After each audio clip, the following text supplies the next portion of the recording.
In the fading light of a summer evening, the scent of chlorine hung heavy in the air, a nostalgic lullaby for 8-year-old Leo, who cannonballed into the sparkling blue, sending a geyser of laughter skyward. For Sarah Miller, watching from the patio, that pool wasn't just concrete and water. It was the anchor she'd dropped in the turbulent seas of single motherhood, the shimmering promise of a new beginning. Then, the letter arrived. A crisp white envelope from the HOA, sterile and unforgiving. "Fill it in," it demanded. Her heart seized. But as the town rallied against them, a forgotten image began to surface. A sepia-toned whisper from the past, threatening to expose not just a decades-old secret, but the true identity of their relentless oppressor. The sun was a benevolent god over the Miller residence, baking the terracotta roof tiles to a warm, inviting glow and turning the azure waters of the backyard pool into a glittering sapphire. Sarah Miller adjusted the strap of her oversized straw hat, a smile tugging at her lips as she watched Leo, her 8-year-old son, chase a bright yellow inflatable duck across the water. His giggles, buoyant and unrestrained, were music to her ears. This house, this pool, this oasis in the sprawling, suburban landscape of Willow Creek. It was everything she had scraped and saved for. Every ounce of her severance pay from the publishing house, every late-night freelance gig, poured into a down payment and then into the exhaustive renovations that had consumed her last year. She remembered the first time she'd seen the listing, the crumpled, grainy photo of the neglected backyard pool, its surface a murky green. Most buyers had seen a money pit, a liability. Sarah had seen potential, a canvas for joy, a place where Leo could forget the chaos of his parents' divorce, the cramped apartment, the endless moving boxes. They had painted the walls, refinished the floors, but the pool had been the pièce de résistance, the beating heart of their new home. A fresh liner, new filters, crystal-clear water, it hummed with the promise of endless summer days. "Mom, watch this!" Leo shrieked, hauling himself onto the edge, his small body tense with anticipation. He launched himself into the water. With a surprisingly powerful splash, emerging seconds later, hair plastered to his forehead, eyes bright with exhilaration. "Amazing, superstar!" Sarah called out, clapping softly.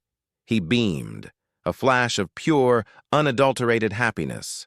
This was why. This was every penny, every worry, every sleepless night justified. The tranquility shattered with the distinct thud of the mail dropping through the slot. It was an innocuous sound, one that usually brought nothing more eventful than utility bills or supermarket flyers. Sarah's smile lingered as she pushed herself up from the chaise lounge, damp towel still clinging to her arm. She padded barefoot. Across the cool flagstones, the sound of Leo's splashing still a comforting backdrop. Among the usual junk mail, a pristine white envelope stood out. No return address, just the stark embossed letterhead of the Willow Creek Homeowners Association. Her brow furrowed. She'd received the initial welcome packet, a thick compendium of bylaws and regulations that had made her eyes glaze over. She'd skimmed the highlights. No loud parties after 10 p.m., keep your lawn trimmed, trash bins out of sight. All reasonable. What could they possibly want now? She hadn't even received her first quarterly dues statement yet. She tore open the envelope. The paper inside was thick, expensive, and the print was crisp. Official. Her eyes scanned the first few lines, then rescanned, her breath catching in her throat. The words swam, then snapped into chilling focus. Subject: Notice of non-compliance. Unauthorized structure, unauthorized structure. What? She read on, her heart hammering a frantic rhythm against her ribs. It has come to the attention of the Willow Creek Homeowners Association that your property, 142 Sycamore Lane, contains a swimming pool. Please be advised that per Section 7.3c of the Willow Creek Covenants, Conditions, and Restrictions, CCNRs, Swimming pools are strictly prohibited within the Willow Creek community. This regulation has been in effect since the community's inception in 1998. A cold wave washed over her, chilling her despite the summer heat. Prohibited? This was a joke. A mistake. She bought the house because it had a pool. It was listed in the real estate disclosures. It was on the property survey.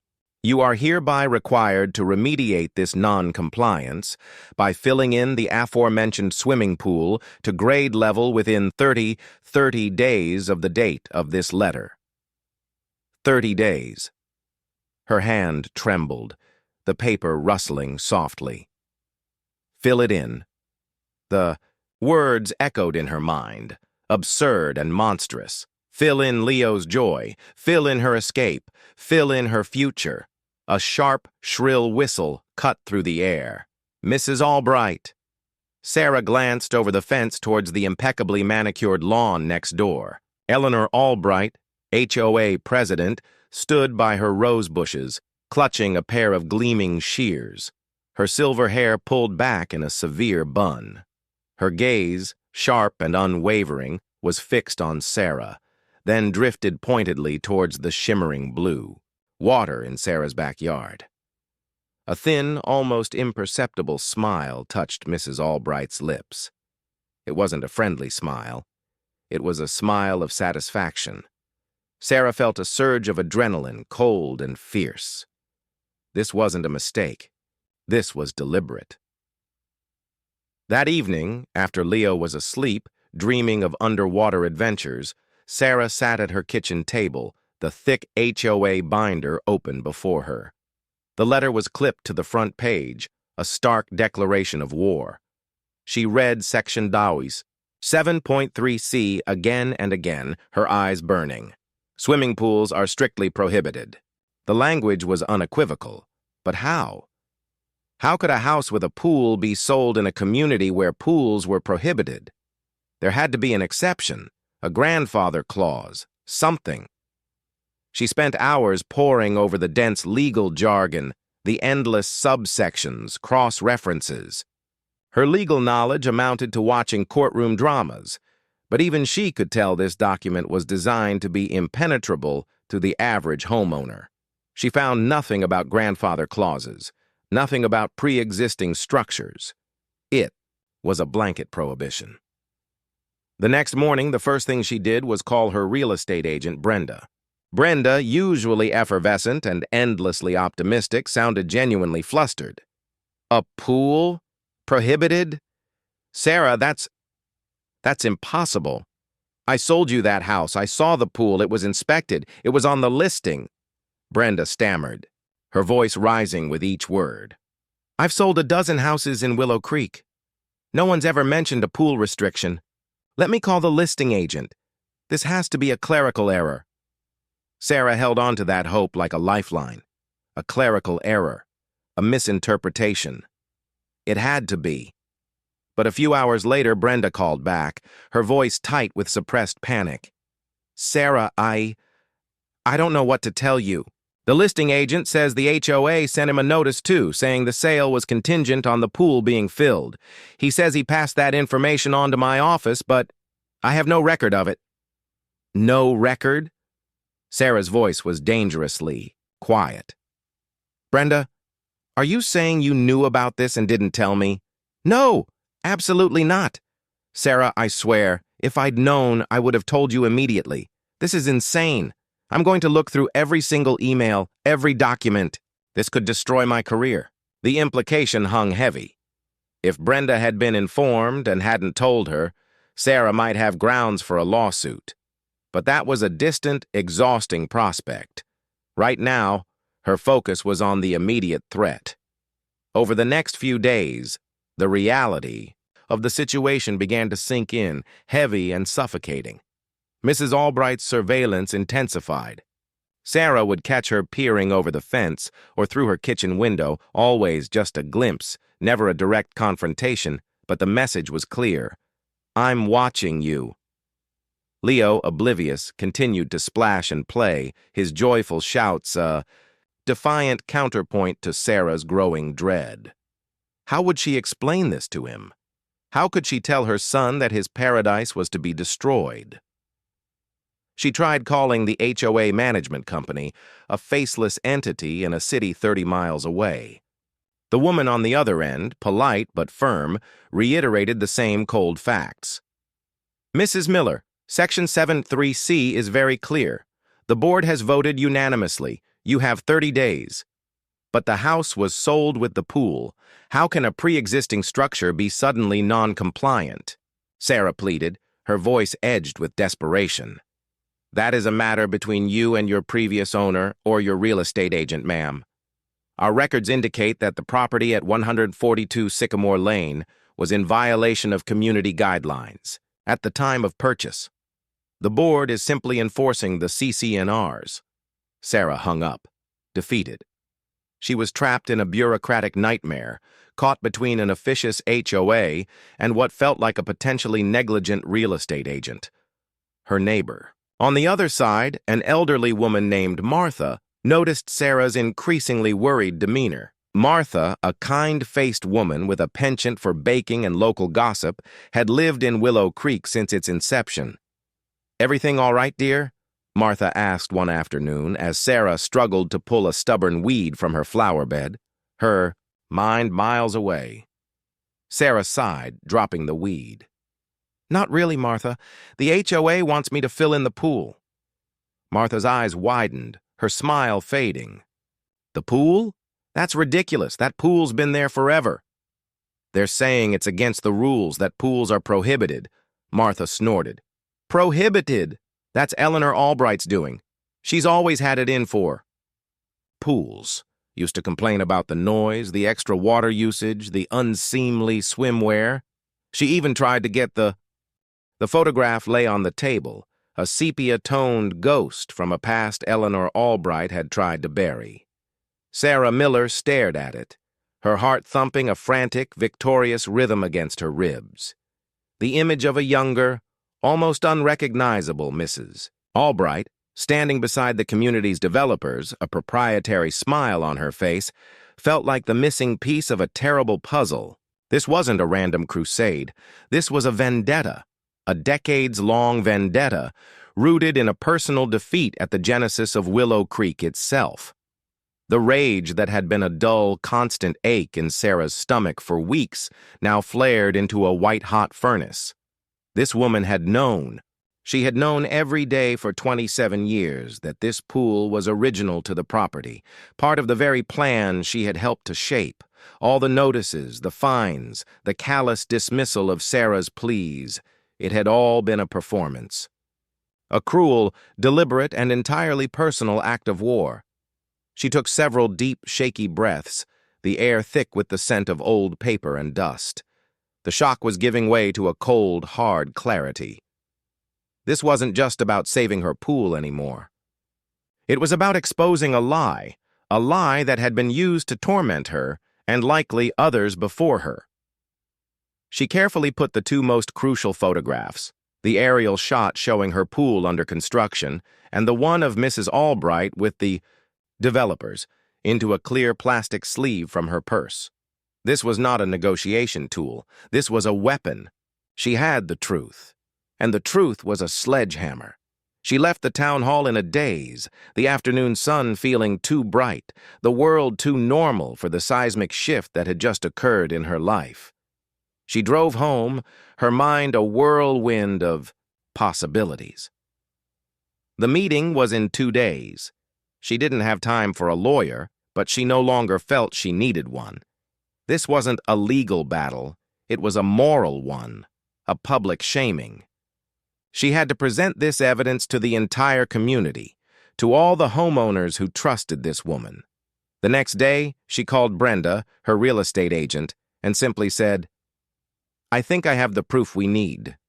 I'll keep you posted." She then called Martha, her kind neighbor. Martha listened to the story in stunned silence. "My goodness, Sarah," Martha whispered. "Eleanor, involved in the original development? I knew she was there from the start, but I never knew she had a hand in it. She was always so quiet about it." She was just the concerned resident who started the HOA. She was more than that, Martha. She was part of the planning, and she knew about the pools. She let them be built and then immediately wrote them out of the rules. She's been trying to get rid of them ever since. That's just plain wrong, Martha said, her voice filled with a quiet fury. Are you going to show them at the meeting? I am, Sarah affirmed, the word feeling like a shield. Be careful, dear, Martha warned. Eleanor doesn't like to lose, and she'll fight dirty to keep her reputation. You'll be in a room full of her friends and supporters. They'll believe her over you. The warning was a chilling one, but Sarah was beyond fear. She was running on pure adrenaline and righteous indignation. She knew what she had to do. The night of the meeting, the community center's multi-purpose room was already buzzing with whispered conversations when Sarah arrived. She felt 100 pairs of eyes on her as she walked to a vacant chair in the back. The whispers died down, replaced by a strained, palpable silence. Everyone in Willow Creek knew about the pool incident. The letters, the notices, the looming threat of the demolition company. It was all grist for the neighborhood rumor mill. Sarah felt a burning flush of humiliation, but she kept her gaze steady, her chin high. At the head of the long folding table behind a small lectern sat Mrs. Albright, flanked by the other 4 members of the HOA board. Mrs. Albright, in a tailored navy pantsuit, looked every bit the queen of her domain. Her silver bun was perfect, her expression a mask of detached authority. She scanned the room, her eyes briefly landing on Sarah before moving on, as if she were a minor inconvenience, not a ticking time bomb. All right, everyone, please be seated, Mrs. Albright began, her voice crisp and clear, amplified by the small microphone clipped to her lapel. We have a packed agenda tonight, so we'll get straight to it. First order of business is the proposed new landscaping guidelines for the common areas. Mr. Henderson, if you would— Sarah's head snapped up. Mr. Henderson? She scanned the board members and saw a balding, nervous-looking man in a cardigan sitting at the end of the table. Not the Mr. Henderson who had owned her house, of course, but the name was an omen. This was a show. Mrs. Albright was going to bulldoze through the agenda, get to new business, which would include her, and shut her down as quickly as possible. The landscaping proposal dragged on. Then came a discussion about trash, bin placement. The minutes from the last meeting. Each item was a meticulously crafted wall of filler designed to bore the audience into submission. Sarah waited, her hands clutched in her lap, the plastic-sleeved photos burning a hole in her purse. She felt a growing, desperate frustration. She wasn't a lawyer, she didn't know the protocol, but she knew she couldn't let this continue. She would not sit here and let them pretend this wasn't happening. Finally, Mrs. Albright got to the homeowner concerns portion of the agenda. Now, before we move to the vote on the landscaping, does anyone have any pressing concerns they would like to address?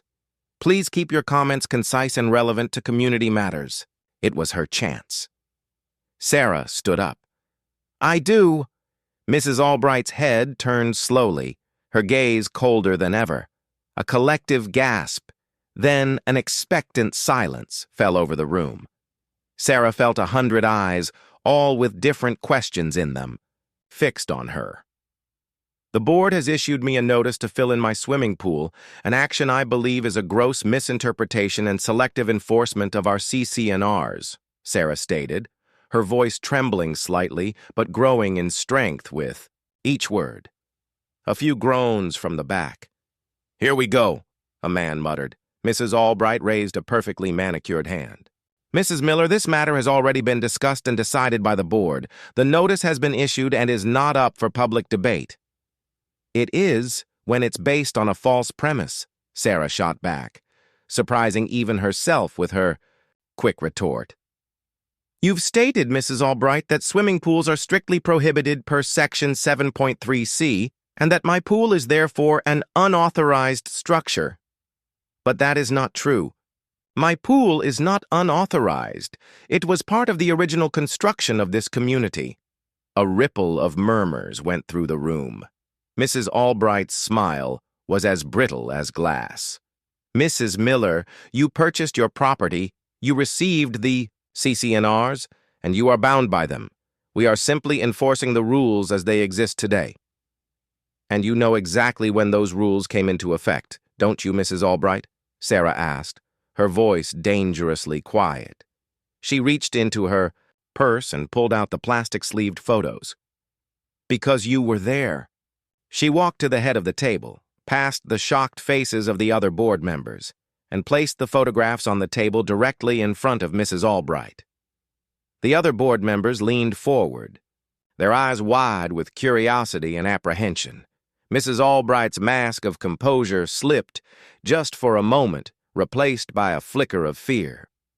This first photograph is an aerial shot of Willow Creek from May 1998, before the first homes were even sold, Sarah said, her voice clear and strong now. You can clearly see that my pool and several others were already excavated and under construction. They were part of the original design. She then slid the second photo forward. And this one is you, Mrs. Albright, at the groundbreaking ceremony, smiling with the developers, in May 1998. The same month you claimed the CC&Rs were written to prohibit pools. The silence that followed was so complete, Sarah could hear her own heart thumping in her ears. Everyone in the room leaned forward, straining to see the photos. Mrs. Albright's face went pale. The other board members looked from her to the photos, their faces a mix of confusion and dawning understanding. This is a ridiculous claim, Mrs. Albright stammered, her voice thin and reedy. These photos prove nothing. They're old. They're probably doctored. Doctored? A man from the back row called out. It was Mr. Miller, another long-term resident. You think those are fake, Eleanor? They look like the ones they had in the town hall archives. They are from the town hall archives, Sarah said, her voice a triumphant clarion call. I can show anyone who wants to see them. This pool was here before your rule. You knew about it. You had it built, and then you passed a rule to get rid of it. You've been trying to force out every single homeowner with a pool since the community began. This isn't about rules. It's about you. It's personal. That's an outrageous accusation, Mrs. Albright hissed, standing up so abruptly her chair scraped against the floor. The original CC&Rs were voted on and approved by the board. This is nonsense. But the room had turned. The whispers were no longer about Sarah. They were about Mrs. Albright. The faces that had been skeptical were now suspicious, angry. A sense of betrayal hung in the air. What she's saying, Eleanor, is that you knew about the pools all along, one of the board members, a middle-aged woman named Linda, said, her voice tight with disbelief. You told us Section 7.3c was for future builds, to keep people from adding pools to their backyards. You never said it was to remove the ones that were already here. The rule is clear, Mrs. Albright insists. The silence that followed the board president's statement was so absolute, it hummed with the force of a tectonic shift. It was the silence of a kingdom's foundation cracking. A hush fell over the room as Mrs. Albright, her face a mask of furious, mortified white, stared at the board, then at the homeowners, her gaze finally settling on Sarah. It wasn't just hatred in her eyes anymore. It was the raw, unadulterated fury of a cornered predator. She had been publicly humiliated, and everyone in that room knew it. Her power, built on 2 decades of quiet tyranny, had been exposed as a lie. The board president, a kind, weary man named Mr. Thompson, cleared his throat. Well, that concludes the meeting for tonight. We will send out an official statement regarding the suspension of the demolition order by the end of the week. Thank you all for coming. The moment the meeting was adjourned, the quiet erupted into a cacophony of sound. Homeowners rose from their chairs, their voices rising in a wave of disbelief, anger, and awe. Sarah, still standing at the head of the table, was immediately surrounded. "That was incredible, Sarah," a man from the back row said, his face a mix of shock and admiration. "Eleanor's been running this place like her own little fiefdom for years. We all knew she was a busybody, but a liar? That's something else." Martha pushed her way through the small crowd, her face shining with a fierce pride. "I knew it. I knew it wasn't right. You stood up for all of us, dear." Even Linda, the board member who had looked so conflicted, came over, her expression somber.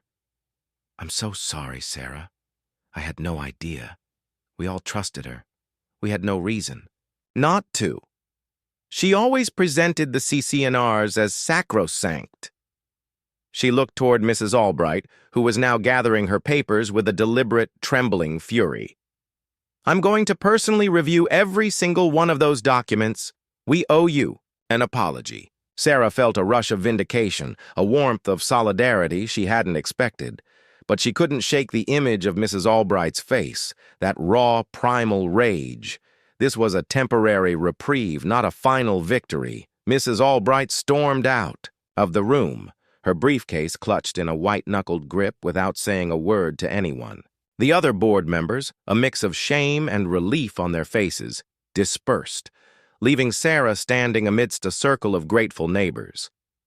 That night, as Sarah lay in bed, the buzzing energy of the meeting still thrumming in her veins, she felt a quiet sense of triumph. Her pool was safe for now. She had stood up to a bully and won. But the victory felt precarious, like a temporary truce in a war that was far from over. The silence that descended upon Willow Creek over the next 2 days was an ominous one. No one saw Mrs. Albright.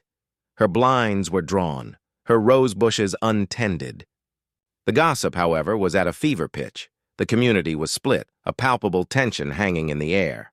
Some, like Martha, were squarely on Sarah's side. Others, the old guard who had always deferred to Mrs. Albright, remained skeptical, whispering about newcomers causing trouble. On the third morning, a new envelope arrived, not from the HOA, but from a law firm. Sarah's heart sank. She tore it open, her hands shaking. It was a cease and desist letter, a thinly veiled threat from Mrs. Albright's personal lawyer, accusing Sarah of defamation of character, public slander, and the intentional dissemination of fraudulent and digitally altered photographs, to cause malicious harm to a private citizen. The letter demanded a public apology and a retraction. If she didn't comply, they would sue her for a figure so astronomical it made her stomach lurch. Digitally altered? Sarah whispered to herself, staring at the words. The photos were from the town hall archives. She had witnesses. This was a desperate lie, a transparent counterattack. But the letter was real, and a lawsuit, even a baseless one, would be a nightmare. She couldn't afford. The phone rang. It was Brenda, her real estate agent, her voice filled with a new, panicked urgency. "Sarah, I have to ask you something. When you bought the house, did you get a copy of the original plat map?" "The plat map? I think so." "It was in the stack of closing documents. Why?"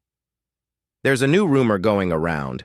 It's coming from the HOA, from a couple of the board members who are still loyal to Eleanor. They're saying that the pool is built on an easement, or that it's over the property line. It would be a new violation, a different one entirely. They're saying that your photos, while maybe authentic, only prove that the pool was an illegal construction from the very beginning, a mistake that the original builders made, and that Mrs. Albright has been trying to correct all along." Sarah felt the blood drain from her face. An easement? An illegal construction? That would render her a scofflaw, not a hero. It would make her victory meaningless. It would make Mrs. Albright look like she was in the right, even if she had been lying about the reason. It was a diabolical, brilliant move. She ran to her home office, tearing through the box of closing documents. The plat map was a large, folded diagram of her property. She unfolded it, her eyes scanning the faded lines and numbers, her hands trembling. The diagram was a grid of lines and measurements, the outline of her property, her house, her garage, and then there was the pool. Its rectangular outline was perfectly within the property line, but just a few inches from the line that marked the easement for the town's sewer access. The easement was a 10-foot wide strip of land that ran along the entire back of her property. It was there for utility access and prohibited any permanent structures. The corner of her pool house, and a small part of the pool itself, looked like it was in violation. It was almost too small to notice, a fractional transgression, but it was there. This was the new angle. They weren't going to fight her on the old lie. They were going to invent a new one based on a half-truth she couldn't deny. A knock at the door. Sarah opened it to find a middle-aged woman she'd never seen before, a clipboard in her hand. "I'm from the Willow Creek Utility Department," the woman said, her voice officious and cold. "We've received a complaint that a permanent structure has been built on the town's utility easement on your property. I'm here to take some measurements." Sarah was speechless. They had moved with a speed that was breathtaking, leveraging their influence in the town to open a new front in the war. She had won the battle for the pool's existence, but Mrs. Albright was now trying to prove the pool was illegal by a different metric. Sarah let the woman into the backyard, her mind reeling. The woman, with a measuring tape and a serious expression, carefully measured the distance from the fence line to the pool's edge, then to the pool house. She wrote everything down, her lips pressed into a thin line. "It seems there's a clear encroachment here," the woman said finally, looking up at Sarah, her expression devoid of emotion. "The pool house and a portion of the pool itself are on the easement. You will be receiving an official notice from the town. You will have to either move or remove the encroaching structures, or a lien will be placed on your property." Sarah felt the ground shift beneath her feet. Move or remove. The pool house was part of the pool's structure. Moving it was impossible, without destroying the entire thing. They wanted her to fill it in, but now they had a new, legitimate reason. The town itself was on their side. She looked at her backyard, once a paradise, now a battlefield. The pool, glittering innocently, looked like a trap. The beautiful pool house where Leo kept his inflatable toys was a new point of contention. She called her old neighbor Martha. Martha was furious. "That Eleanor! She knows the town council. Her husband used to be on it. She's pulling strings. This is despicable. Nobody in this whole town knows exactly where their property line is. Everyone's got something a little over the line. But this is the pool, Martha. The pool I just fought for." "I know, dear. I'm so sorry. This is a new low, even for her." Sarah went to the town hall the next day, hoping to see Carol, the clerk who had been so helpful. She found her, but Carol's expression was guarded. "I can't help you, Sarah. The mayor himself asked us to investigate this. The complaint came from the HOA. It's a legitimate concern. The town can't have permanent structures on easements." "But they've been there for almost 30 years, Sarah pleaded. "Why now?" Carol's eyes softened, a flicker of sympathy in them. "Because now, someone with a lot of influence is making it an issue. I'm sorry. You can try to fight the town, but they'll win. The law is the law." Sarah felt a desperate, suffocating helplessness. The law. She had been so sure she was on the right side of it. But Mrs. Albright had found a way to turn it against her. A different law, a different rule, a different kind of trap. The defamation lawsuit was a feint. This was the real attack. They weren't just going to fine her. They were going to force her to destroy her home. For the first time since this ordeal began, Sarah felt a true bone-deep despair. She had exposed the lie, but the lie had simply morphed, taking on a new, more dangerous form. She had thought a public victory would protect her, but it had only made her more of a target. That evening, a landscaper's truck pulled up across the street. Mrs. Albright stood on her lawn, pointing to her yard, her mouth moving in a determined rhythm. The landscaper nodded, then turned to her own yard, to the easement along the back fence. He took out his measuring tape and began to measure. He was going to start work. She had not only put a plan in motion, but she was going to publicly display her compliance to the rule she was now enforcing. The dusty, rusted truck with the name Willow Creek Development LLC on the door was gone by the time Sarah got outside. She looked to Mrs. Albright's house, where the blinds were still drawn, but a faint light now shone in an upstairs window. The landscaper's truck was gone, too. The street was silent and serene, a tranquil surface above a maelstrom of secrets. Sarah felt a frantic, desperate surge of hope. The old man, the document, the fear on Mrs. Albright's face. She had to find him. She went back inside and immediately started searching online. Willow Creek Development, LLC. She found the old articles and the defunct business listings just as before. The company had been officially dissolved years ago. But the man was here. He was real. She had to find a trace of him, a name, anything. She tried a new search. Willow Creek Development, LLC plus founder. She found an old news article from a local paper, a grainy photo of a younger man with the same distinctive beard standing on a plot of land that was now her street. The caption beneath the photo read, "Lawrence Larry Calloway, founder of Willow Creek Development, unveils his vision for a new community." She searched for his name. Lawrence Calloway. She found an address. It was far outside of town, in a rural area, a good hour and a half away. It was a long shot. He might have moved, or the address could be wrong. But it was all she had.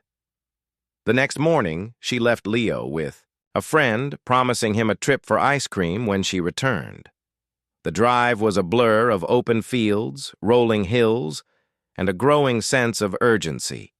The weight of Mrs. Albright's latest threat, the lawsuit and the easement violation, hung over her like a thundercloud. But beneath the fear, a new feeling was taking root. A cold, hard determination. She found the house down a long, winding dirt road. It was an old farmhouse, unpretentious and quiet, with a large, sprawling workshop next to it. As she pulled up, she saw the same rusty truck from the night before, parked beside a pickup. She took a deep breath, her heart pounding a frantic rhythm against her ribs, and walked toward the house. The man from the night before, Larry Calloway, was sitting on a porch swing, whittling a small piece of wood. He looked up, his eyes the color of a clear winter sky, meeting hers.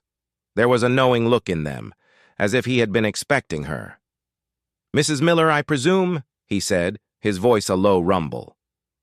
"Eleanor called me this morning. She's already told me you'd come looking for me." Sarah's breath hitched. "She did?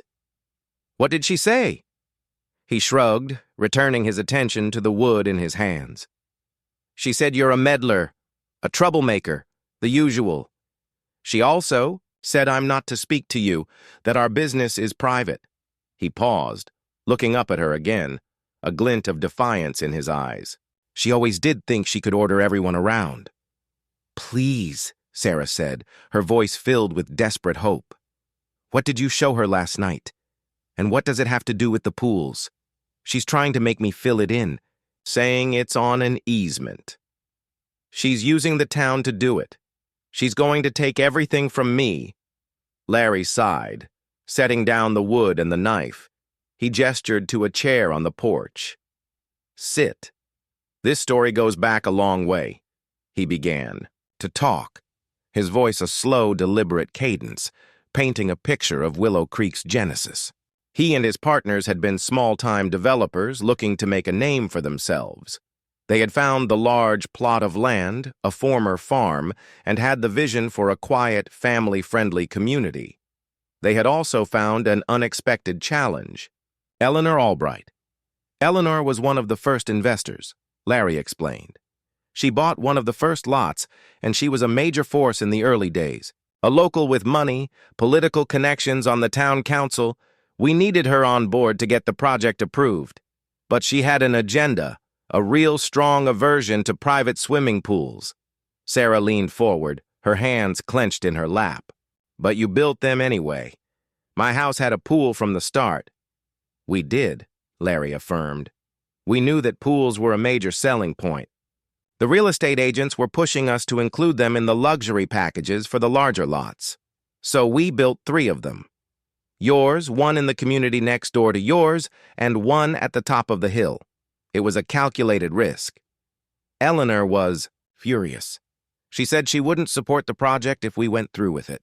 She threatened to use her political connections to block our permits. So what happened? How did you get around her? Larry leaned back, a wry smile on his face. We didn't. We cut a deal. A secret deal. She would use her influence to fast-track the project, make sure we didn't run into any zoning trouble, and in exchange we would help her write the HOA's bylaws, the CC&Rs. We agreed to a strict blanket prohibition on new pools after the fact, but Eleanor wasn't satisfied. She wanted the pools we had already built gone too. We told her that was impossible. The properties had already been sold, with pools as a key feature. We couldn't retroactively change the sales agreement. So the pools were grandfathered in? Sarah asked, a flicker of renewed hope. Not exactly. She wouldn't agree to a grandfather clause in the CC&Rs. She said it would set a bad precedent. She insisted on a blanket prohibition, hoping she could use it later to force the original pool owners to fill them in. She was betting on the fact that most people don't read the fine print, and that she could bully them into submission. But we had a fail-safe, a side letter. Larry rose and walked into his workshop.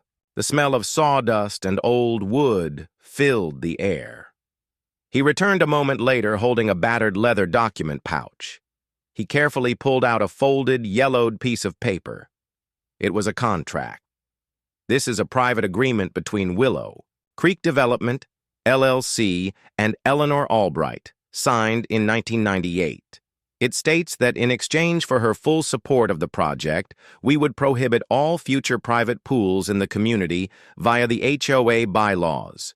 It also explicitly states that the 3 existing pools, already built and listed as luxury amenities, were exempt from the prohibition. We also agreed to grant her a full refund on her initial investment should she choose to sell her property, at a later date in exchange for her silence on the matter. It was a non-disclosure and non-compete agreement, a legal and binding contract. Sarah stared at the document, the words swimming before her eyes. It was all there. A secret deal, an ironclad agreement. It wasn't a grandfather clause. It was a legal contract that overrode the very bylaws she had helped to create. It was proof of her complete complicity. So all this time, she's known she has no legal standing to force me to fill the pool in? She does, Larry said, his voice turning somber. That's what I showed her last night. I kept a copy of this in a safe deposit box. I figured she'd try to pull something like this one day. Eleanor doesn't lose well, and when she learned that old Mr. Henderson had died, she saw her chance. He was the one person who knew about this agreement, and he was stubborn enough to defy her. But you were new. She thought you'd be easy prey. What about the easement? Sarah asked, the last piece of the puzzle falling into place. She got the town involved. The utility department came to my house. They said the pool is on an easement. Larry let out a short, humorless laugh. The easement. That's her masterpiece of vindictiveness. The town did have an easement for the sewer line. It's on every single property on that street. But we had a problem. The pools. We had to get an official variance to build the pools so close to the line. An amendment. The town council approved it. Eleanor, with her connections, even helped get the vote through. It's all in the official town records. A few of the documents were in my file. I was going to show them to her last night too, but I saw the look on her face when she saw the first one. She knows she's out of moves. So the whole easement thing, it's a lie? It's a lie on top of a lie, Larry said, a cold edge to his voice.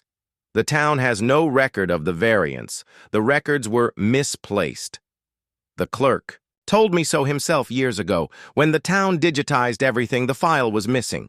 I suspect Eleanor had a hand in it. She's been trying to clean up her own mess for 20 years. He looked at her, his eyes serious.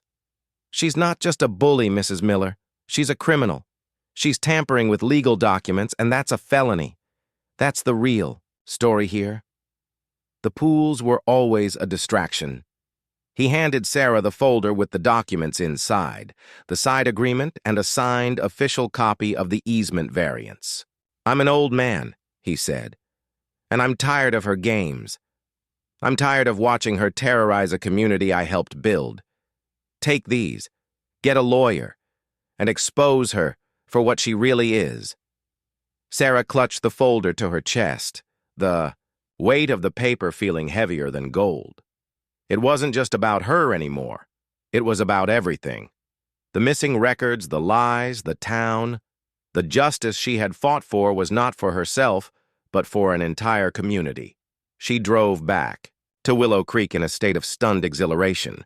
The defamation lawsuit, the easement violation, the angry, spiteful letters, they all paled in comparison to the truth she now held in her hands. She wasn't fighting a homeowner anymore. She was fighting a criminal.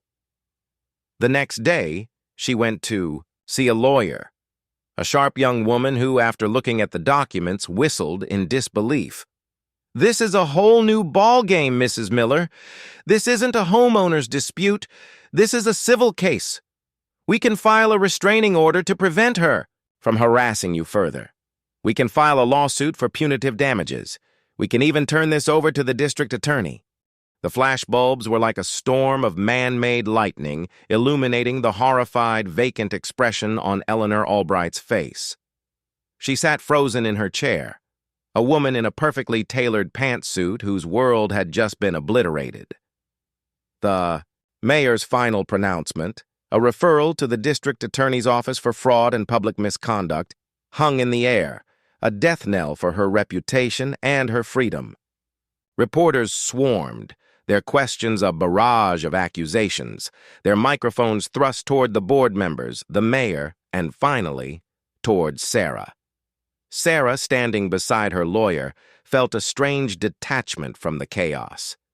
It was as if she were a spectator to the end of a long, brutal film. Justice, when it finally arrived, was not the roar she had expected, but a quiet, solemn truth. The full weight of Mrs. Albright's lies, her decades of petty tyranny, her criminal manipulation of the town's records, had all converged into a single, devastating moment of reckoning. Her carefully constructed facade had not just cracked, it had disintegrated. The mayor, recognizing the spiraling frenzy, used his gavel to bring a semblance of order. He cleared the room, but the story was already out. By the time Sarah and her team stepped out into the night, the news vans were already setting up their satellite dishes, the camera lights casting an unblinking glow on the sign that read, "Town Hall." She found herself surrounded by neighbors, their faces a mixture of gratitude and apology. Martha was there, her eyes welling with tears. "Oh, Sarah," she said, her voice a soft, trembling whisper. "Thank you, for all of us. She had us all fooled." Others came forward, some sheepish, some openly relieved. The board members who had supported Mrs. Albright, their faces pale and drawn, apologized to Sarah, to Larry Calloway, and to the entire community. They resigned on the spot. The HOA, a once feared entity, had become a symbol of a lie, and it was now, for all intents and purposes, a hollow shell. The next morning, the stories were on every local news channel. Willow Creek HOA president charged in fraud investigation. Secret deal reveals decades-long deception. The headlines screamed a public condemnation that no private apology could ever atone for. The police arrived at Mrs. Albright's house mid-morning. They were quiet, professional. They didn't use sirens. But everyone on the street watched from behind drawn curtains as she was escorted into the back of a police car. She was no longer Eleanor Albright, queen of the HOA. She was a woman in legal trouble, stripped of her power, her prestige, and her place in the community. She was just a lonely, bitter woman in a police car, her decades of malice finally coming back to collect their debt. Over the next few weeks, a sense of cautious relief settled over Willow Creek. The tension that had been a constant low-level hum for years now dissipated. The homeowners who had stood on Mrs. Albright's side were quiet, humbled by the truth. Those who had supported Sarah were emboldened. They began to talk, to share stories of other smaller battles with Mrs. Albright, of unreasonable demands and bizarre rules. The community was healing, not by forgetting the past, but by bringing its darkest secret into the light. A new HOA board was formed, with Martha at its head. Their first official act was to draft a new set of bylaws, one that was transparent, fair, and based on the true intent of the original developers. The old CC&Rs, filled with Mrs. Albright's personal whims and vendettas, were discarded.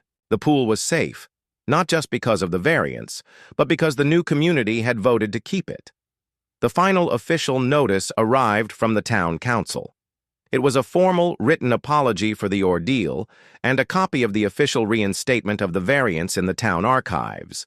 The document stated with quiet finality that Sarah's swimming pool was and always had been a legal structure. On the last day of summer, Sarah and Leo sat by the pool. The air was crisp, hinting at the coming autumn. But the sun was still, warm, and the water still sparkled. The nightmare was over. The paperwork, the court dates, the legal threats, it was all a distant, unpleasant memory. Leo, now fully aware of the battle that had been waged over his favorite place in the world, looked at Sarah, his eyes wide with a new kind of understanding. "Mom," he said softly, "they can't take it away anymore, right?" Sarah smiled, a genuine, radiant smile that reached her eyes. "No, sweetie. No one can ever take it away." She had won more than her pool. She had won her home back, truly and completely. It wasn't just a house. It was a foundation, built on a truth that had been buried for 27 years, a monument to her resilience and the power of a single mother's love. The sound of Leo's laughter echoed through the quiet suburban street, a sound of pure joy and absolute freedom. It was a sound that had been silenced by fear and malice, and it was a sound that had been brought back to life by the very thing Mrs. Albright had tried to destroy. The pool, a simple rectangle of concrete and water, had become a symbol of something much bigger, of justice, of community, of the simple truth that a person's integrity could always rise to the surface, no matter how deep the lies. And in the end, it was the sound of a little boy's cannonball that was the final, triumphant blow.